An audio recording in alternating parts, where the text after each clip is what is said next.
Teman-teman, kita mau review LMS Super. Nanti kita mau uji DBU-nya.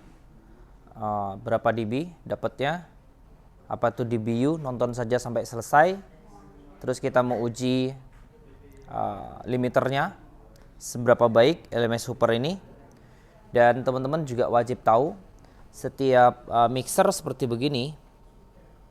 Mixer ya. Ada juga mixer yang seperti ini. Itu rata-rata DBU output mereka ini 20 sampai 22 dB.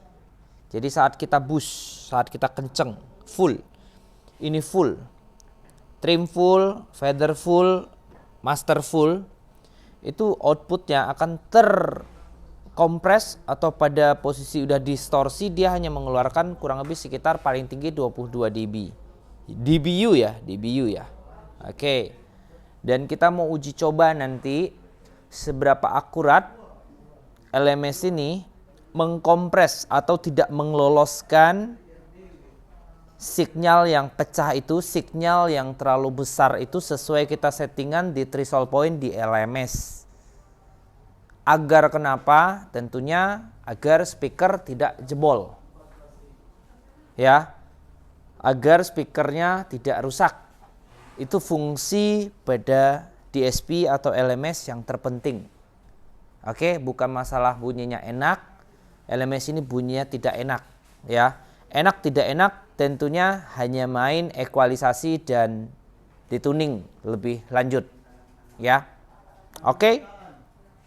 Banyak LMS yang tidak akurat tentunya, dan kali ini kita mau buktikan Hooper seri DSP 4800 IS.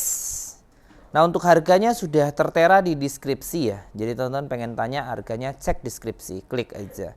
Dan LMS ini terdapat 4 input dan 8 output. Sekarang alat yang saya pakai sederhana, saya menggunakan PAA Ponic PAA 3X, dan Ponic ini mengeluarkan generator, mengeluarkan bunyi ya. Itu 0 dB. Oke. Jadi generatornya 0 dB outputnya, DBU outputnya.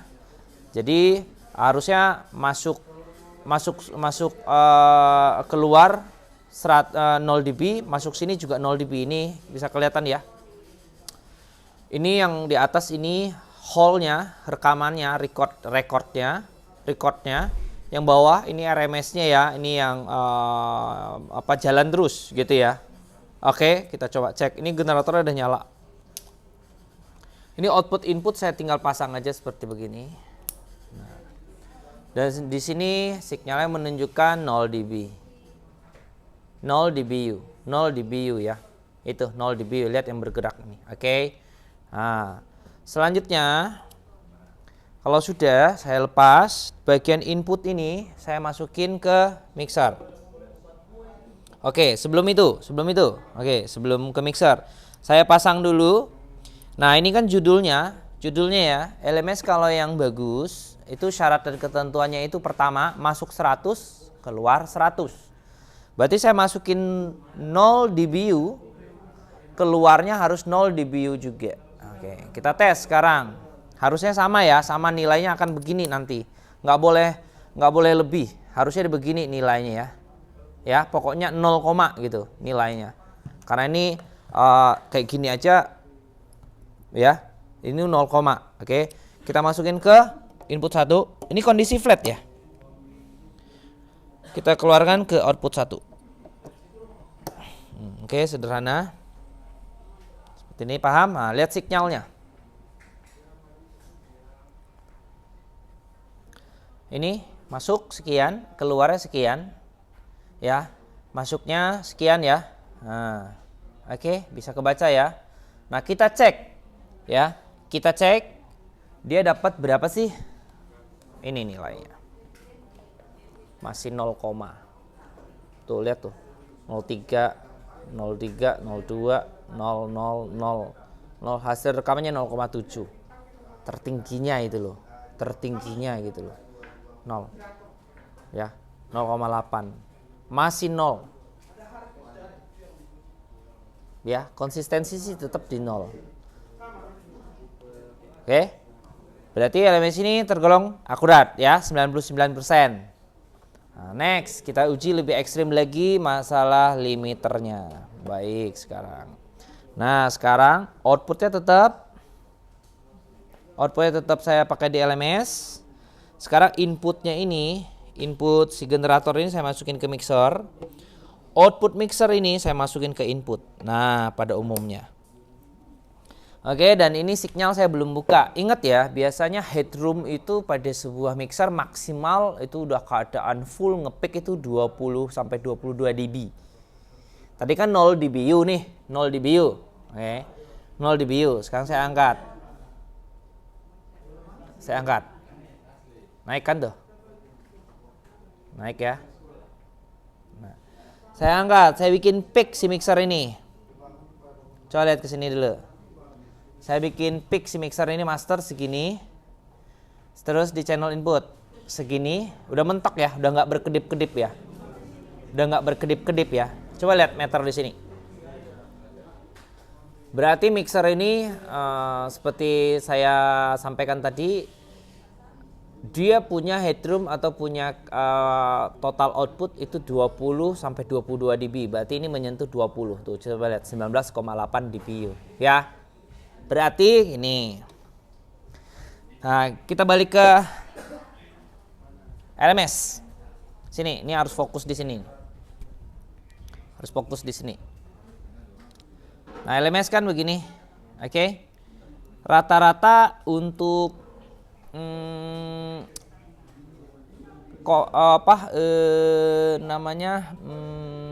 limiter ya. Limiter itu rata-rata itu menunjukkan, teman-teman kalau biasa setting atau tuning itu menunjukkan dia 18 dB atau sampai 20 dB threshold pointnya. Ini kondisi bypass. Bener ya? Ya. Ini menunjukkan bener ya tuh. Ini 19,9. Ya. Nah, 19,9 dBu. Sekarang kalau saya kompres thresholdnya saya minuskan 10 dB, ya, saya buat 10 dB, harusnya ada pengurangan gain sebesar 20 dB. Oke, di outputnya. Sekarang kita coba lihat. Ngurang dari ini 19 ya, dia harus berkurang jadi 10 sesuai threshold atau kompresor yang saya aktifkan. Sekarang saya ketik di sini 10. Coba lihat tuh, di sini aja ya. 10, saya enter. Nah, kita lihat. Menunjukkan dia dinilai 10. Jadi ini mendekati 99%. Di sini 10 thresholdnya 10. Di outputnya terjadilah pengurangan atau terlimit di 10 juga. Oke, keren kan? Kita coba. Jangan 10 masih tinggi banget, masih rawan jebol. Ya. Sekarang kita coba 5 dB. Nah, 5 dB sih kalau saya biasa tuning. Kalau untuk full range, mid range itu paling tinggi plus 5. Ini masih disebut plus 5 ya. Kecuali dia ada minnya, berarti udah min 5. Saya biasanya 5 udah takut sih saya 5 ya. Saya bisa 3, saya bisa 2. Nah, udah 5 ya, saya udah enter. Bener nggak 5? Jadi ini mendekati 5 ya, 4.8, 48. Oke. Nah, sekarang saya buat paling aman. Seandainya kenapa limiter harus diaktifkan? Ini loh fungsi limiter saat enggak ada orang, misalnya orang awam kan enggak tahu apa-apa tuh mixing. Mereka main dorong aja sampai level peak begini. Apa yang terjadi kalau tidak ada LMS? Apa yang terjadi kalau tidak ada LMS dan tidak terkompres atau tidak terlimit seperti ini? Meledak speakernya. Jebol. Ya, loss terus. Jadi diangkat terus, angkat. Ini sampai 22 dB. Sampai mentok. Dan speakernya udah pasti angus tuh. Ya, kalau proses angus nggak usah lama-lama, 15 detik angus. Itulah fungsi LMS, teman-teman. Jadi saat kita main aman nih, kalau ada anak-anak atau orang yang nggak ngerti main dorong aja dikirain mau main naik terus, ya jebol lah speaker kita, jebol. Ya, itu fungsi LMS. Sekarang saya dorong lagi. Saya anggap aja ini operatornya nggak ngerti apa-apa. Nah, fungsi LMS yang kita bahas. Tadi kan plus 5, sekarang saya buat 0. Sini 0. 0 dB. Udah? Dia oke, di sini menunjukkan berapa? Tuh, 0, bener ya, akurat ya LMS ini ya. Sekarang saya buat paling aman. Untuk full range biasanya udah 0 sampai 3 dB lah. Untuk subwoofer saya biasanya minus 3 lah ya. Di sini minus gak tuh? Minus 3 ya.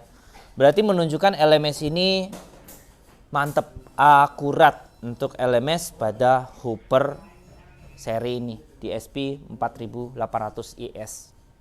Ya. Ini LMS ini fungsinya ya banyak, untuk ngatur bisa sampai 4 way. Nah, teman-teman juga wajib tahu. Oke, udah selesai ya kita ngetes akurasi limiternya ya. Cakep ini. Nah, sini coba. Dia terdapat apa saja sih di dalam input dan outputnya? Di dalam input dia ada namanya gain, polaritas, delay, EQ. Ini umum lah. EQ-nya ada berapa di bagian input? Bagian input dia ada sampai 8 ya. Bandwidth-nya ini sebenarnya akurat banget ya, setiap hertz dia. Terus bagian output dia ada namanya polaritas, delay, EQ, crossover. Nanti kita cek di bagian crossover, di crossover juga. Ini EQ. EQ dia di bagian output dia terdapat 6 ya, 6. Di sini ada mode ya kan, bisa pilih ya. Jadi semua bisa ya. Modenya kita bisa berubah, low shelving, high shelving atau PEQ. Ini sangat mudah sekali. Ada frekuensinya, ada band oktavnya ya, mau berapa besar oktavnya. Ini Q-nya, oktavnya tuh ya. Ada untuk Q-nya ya, seberapa lebar, dan ada gain-nya. Terus bagian crossover-nya. Crossover-nya biasanya filternya nggak lengkap pada umumnya, pada yang murah-murah atau gimana. Dan di sini kita bisa rubah Bisel, kita bisa berubah Betterwood, kita bisa berubah LR. Dan slope-nya lengkap ya kan. Kalau di LR lengkap, Biselnya lengkap. Tuh lengkap tuh angkanya tuh 12, 18, 24, 48. Seandainya saya rubah Betterwood, lengkap nggak? 12, 18, 24, 48. Wah, lengkap. Ini filternya lengkap banget, teman-teman. Dan LMS ini tentunya mantap banget. Frekuensinya tentunya flat ya, tidak ada pewarnaan. Jadi kalau kita tes bypass begini, LMS yang bagus tentunya nggak membawa warna. Kayak LMS ini ngelow loh suaranya. Wah, berarti salah beli. LMS palsu atau LMS yang kacau. Oh, pakai LMS ini high-nya nonjol loh. Wah, palsu, kacau. Nggak ada. LMS itu harus flat dan minimal dia mampu merespon bunyi itu 20 Hz sampai 20 kHz ya. Jangan beli LMS yang ada warnanya. Oke. Kalau masalah ini LMS ini kenceng, LMS ini detil, itu bagian dari proses tuning. LMS ini headroom-nya lebar, semua LMS itu hampir sama semuanya, maksimal threshold 20 dB. Oke, paham ya? Oke, LMS ini kok cepat ngepick? LMS ini kok kayaknya ngompres? Ya tergantung ya, harus dites ya. Tes thresholdnya 3 dB, bener gak dia akan bekerja di 3 dB? Thresholdnya di minus 3, bener gak dia bekerja di minus 3? Ya, jadi ya semuanya harus diuji coba. Oke? Dan ini kita udah coba LMS Hooper DSP 4008 IS ini. Sangat recommended, 4 input 8 output. Oke? Ditunggu belanjaannya teman-teman, langsung aja cek deskripsi untuk harganya dan disitu ada nomor WA. Semoga konten pendek ini teman-teman paham, bermanfaat, bagikan, karena ini udah teknikal banget dan kita udah ke data banget ya. Ketemu lagi di konten tutorial apa ya ini namanya ya. Ya iseng-iseng lah ya, semoga bermanfaat. Salam Pro Audio.